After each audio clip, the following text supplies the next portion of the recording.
So they're about 10 years old now? They are. Exactly. She turned 10 on about 3 weeks ago. So anyway, let's see if they come. I'm sure she will. You want us to stay in the car? Obviously. Give you this? Yeah, sure. Maggie! Come, Gilly! Maggie! Here she comes.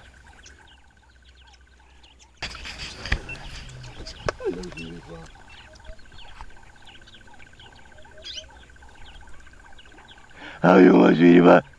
Slowly, slowly, slowly! Oh, wow. Where have you been? Where have you been?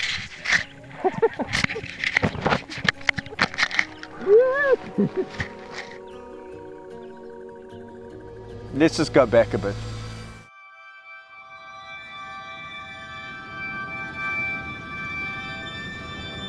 I lie down there next to them and I just think, you're just so beautiful. What would I do to make you better? I can't. As a kid, I could really only remember lions in storybooks. I would always imagine, lions to be wandering the plains of Africa and, exactly where, what you doing? Exactly where they should be. Oh.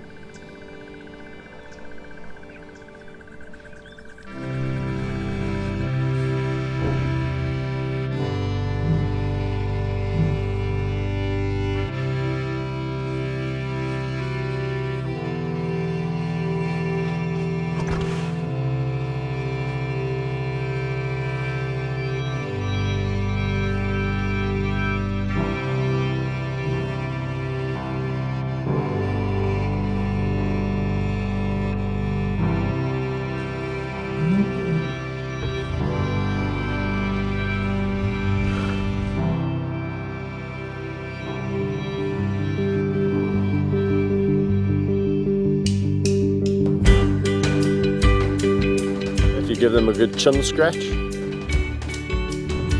They're very happy, content cats. Hyenas, it's the neck. So if you scratch a hyena's neck, they really love it. What do you say about that? People around the world still think that Africa is this place teeming with game. Iconic archetypal Africa. Sure. And it just doesn't happen. When a species disappears from a habitat, one's got to look at why. Talk about any species, you've got the same dilemma. Habitat loss. Habitat, habitat, habitat.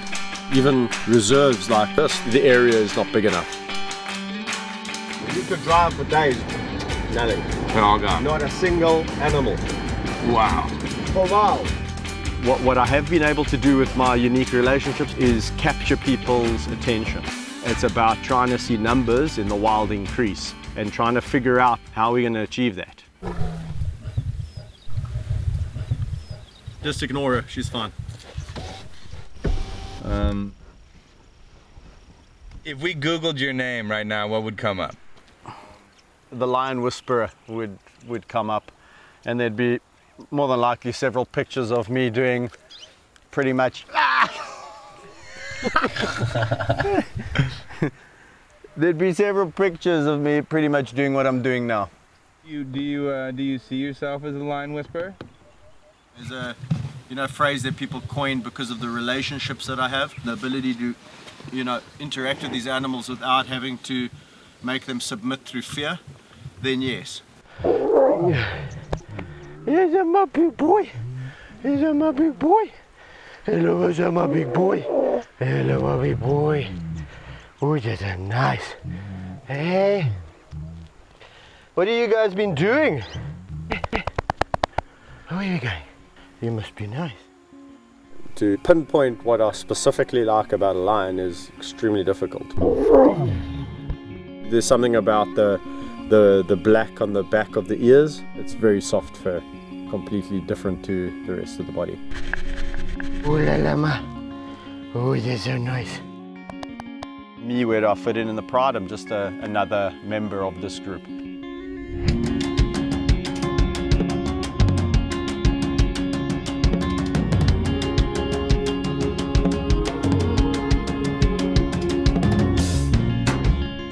lions don't really have a strict hierarchy like most would imagine. Whether it's a male or a female, I don't know how they see me, but I definitely fit in as a lion.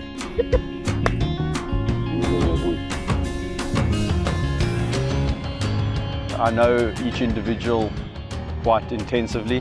That's my job, to get to know each character and to get to bond and relate to certain characters. Obviously, like people, you're going to relate to certain individuals better than others.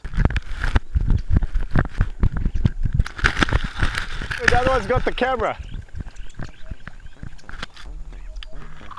Well, hyenas are really interesting animals because, unlike lions, they do have a strict hierarchy. Completely misunderstood, where everyone thinks that they are just smelly, rotten scoundrels and scavengers.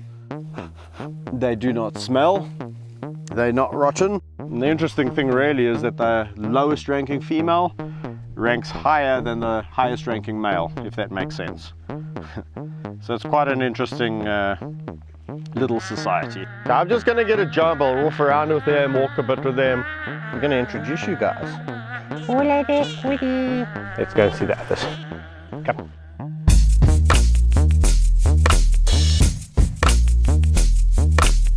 Let's introduce Monty, the human trapped in hyena clothing. He's moved up the rankings now. He's probably the highest ranking male, and he has a lovely personality. This is Woody, and Woody is the second highest ranking female. She's below Gina, the one chomping over there who won't give me the GoPro back. Gina is the matriarch and is a gorgeous girl, a loving matriarch in the way that she rules this clan.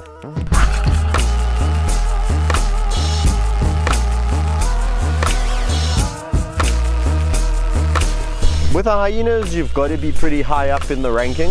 With some clans, I found in the past that I'm right up there, literally on a par with the matriarch. And then in other clans, I scratch my head. No, Gina. Having worked with them for about 13 years, I'm only beginning to scratch the surface. The lions would kill me if they heard me say this, but for survival, I would rather be a hyena.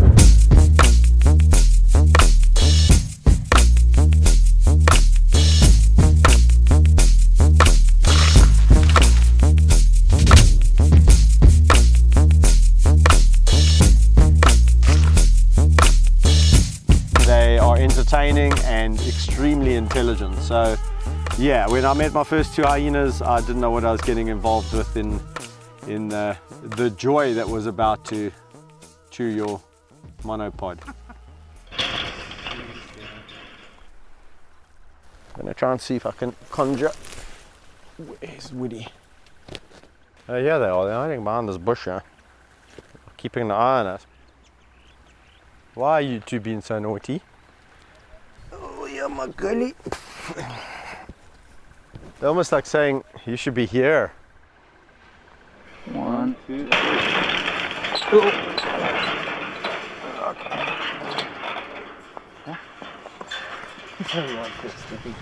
It's really nice. You don't have to back up the car. You want to go right over this sort of dead plain.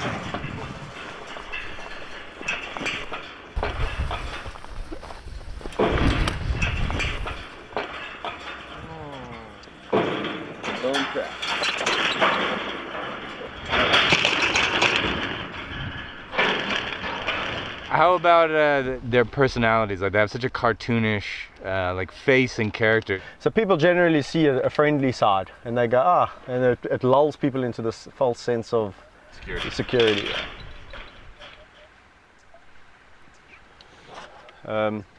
Is the window open there? Yeah. Nope. Okay. What's he doing? Yep, it's on the car. I opened the stand over here. What you doing, boy? Hey, you better quit laughing out there, Kevin. Oh man, here we go. He smells your fear, man. Okay. He broke it. It's okay. So you can try to pull it out. Are you still chasing us? I don't think so. We don't really have many places to go. He's running now. No, go. Stay on this. Talk to Kevin. Yes, we're fine. Speed up. Okay, well, I Just go. Oh, don't get stuck, for Christ's sake. There's huge potholes here. Go. okay, I'm out of here. We're gone.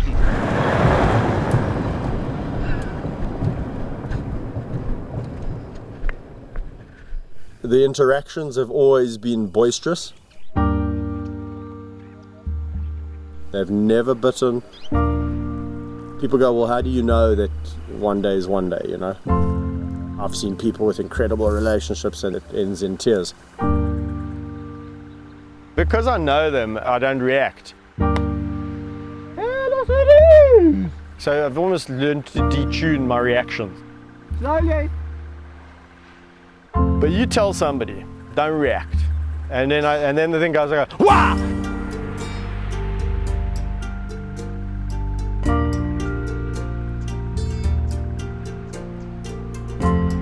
Meg and Amy, since the day, you know, literally they opened their eyes, they were jumping on me.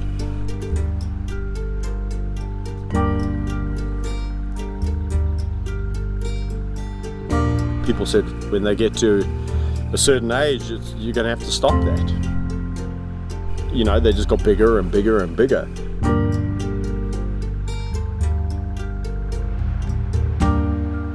The most incredible thing about them is how we met. I know their mother intimately, and she didn't want to look after them.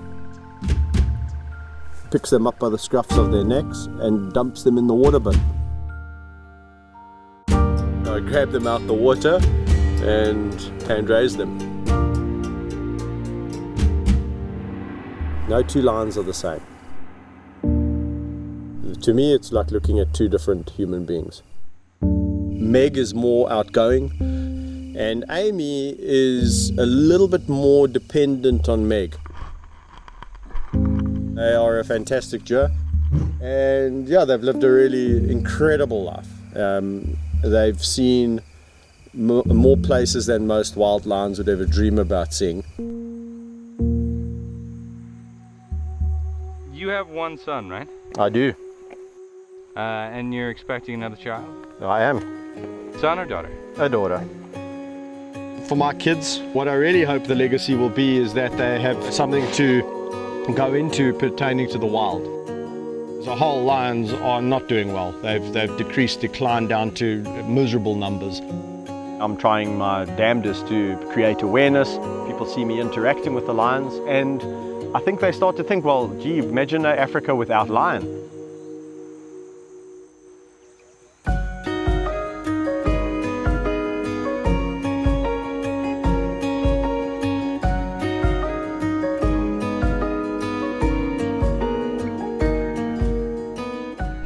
If we carry on along the same path, we will not see lions in 20 years.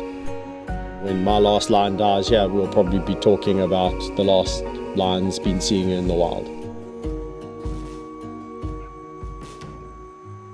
We don't need clever humans coming in and telling the animals how to do what they know how to do naturally.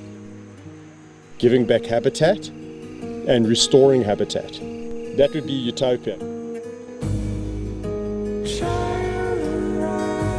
We want to set a precedence to tell the world that we love our iconic species, being the lion, and we're here to protect it.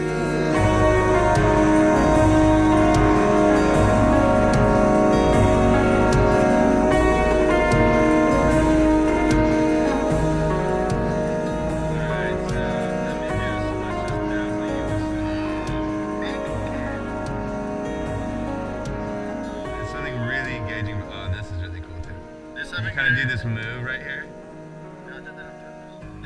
It's really cool. Watch, the cat's gonna look at the camera, and then you're gonna look at the camera. She's gonna look at it again here. Yeah, like this cut right here. And then you look at it.